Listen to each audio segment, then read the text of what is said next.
राज्यातल्या आघाडी सरकारला 4 वर्ष पूर्ण होत असताना पृथ्वीराज चव्हाणांच्या मुख्यमंत्रीपदाच्या कारकिर्दीला आज 3 वर्ष पूर्ण होत आहेत. मागच्या 3 वर्षात मुख्यमंत्र्यांनी पारदर्शक कारभार देण्याचा प्रयत्न केला, मात्र मुख्यमंत्र्यांच्या दरबारी अनेक महत्त्वाचे निर्णय प्रलंबित आहेत.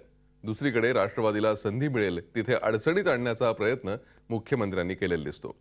यात काँग्रेस नेहमीच राष्ट्रवादीपेक्षा वरचढ राहील याचा नोव्हेंबर 2010 पृथ्वीराज चव्हाण यांनी घेतली मुख्यमंत्रीपदाची शपथ. दिल्लीच्या राजकारणात रमलेले पृथ्वी बाबा राज्याच्या राजकारणाच्या आखाड्यात. पृथ्वीराज चव्हाण मुख्यमंत्रीपदावर आरूढ झाल्यावर ते राज्याचा कारभार नीट सांभाळतील का अशी शंका उपस्थित केली जाऊ लागली. त्यामागे कारणही तशीच होती. पृथ्वीराज बाबांनी याआधी कधीच राज्य सरकारमध्ये काम केलं नव्हतं. त्यांचा अनुभव मात्र दांडगा होता.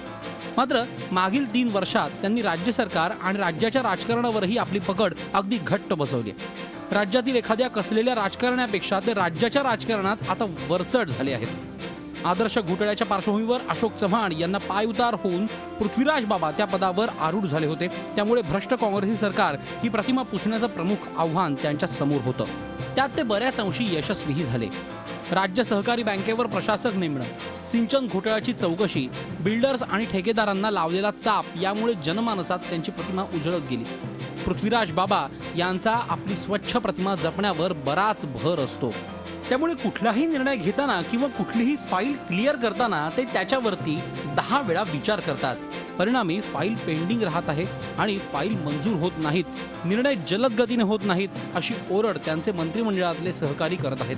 पृथ्वीराज बाबांच्या कामाच्या फाईल्सचा फटका राज्यातील काही प्रकल्पांनाही बसलाय. रस्ते, सिंचन, मुंबईतील काही महत्त्वपूर्ण प्रकल्प, उद्योगांसंदर्भातले निर्णय हे निर्णय प्रक्रियेत अडकले आहेत. आघाडीचं सरकार चालवताना मागील 3 वर्षात पृथ्वीराज बाबांनी संधी मिळेल तिथे राष्ट्रवादीचे पंख छाटण्याचं काम केलं. पृथ्वीराज चव्हाण मुख्यमंत्रीपदी येण्यापूर्वी राष्ट्रवादी काँग्रेस नेहमीच काँग्रेसवर वरचढ राहिली होती.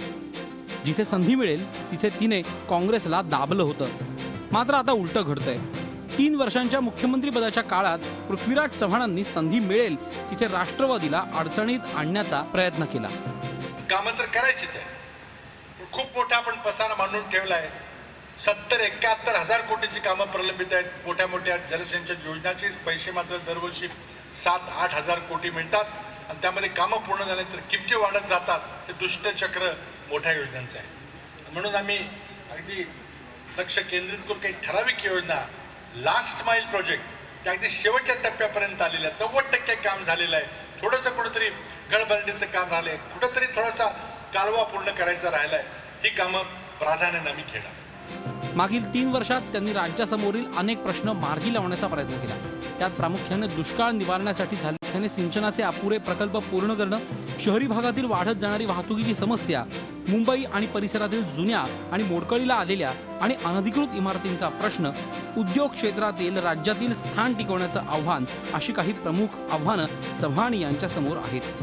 त्यातच लोकसभा आणि विधानसभा निवडणुका तोंडावर येऊन ठेपल्या आहेत. या निवडणुकीत काँग्रेसला घवघवीत यश मिळवून देण्याची प्रमुख जबाबदारी त्यांच्या खांद्यावर आहे. दीपक भादुसे, झी मीडिया, मुंबई. झी 24 तास, एक पाऊल पुढे.